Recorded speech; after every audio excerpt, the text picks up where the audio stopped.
Subscribe करा. लेकरांची meeting घेणार आहोत आणि त्यांना काही प्रश्न विचारणार आहोत आपण. तुमच्या मागण्या काय आहेत? म्हणजे आज सुट्टीचा दिवस आहे तर काय करणार आहे तुम्ही दिवसभर? मी आज तिथं पैसे खेळत होतो. आता लई जायचं आहे तिकडं खाली पार्टी करायची आहे. चिकन बिकन न्यायचं आहे आमच्या इथून जाऊन पार्टी करायची आहे खाली. बरं, तुमचं झालं. आता तुम्ही काय करणार? आम्ही तर लहान माती अंडे खेळत आहोत.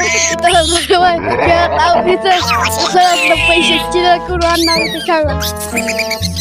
बरं, तुम्ही काय करणार? चिकन आणणार तुमच्या ती पोरग काही ना गेले तुमच्यात. बरं, एकदा सगळीजण जवळ या की सोबत आणि एकदा म्हणा सबस्क्राईब करा. धन्यवाद.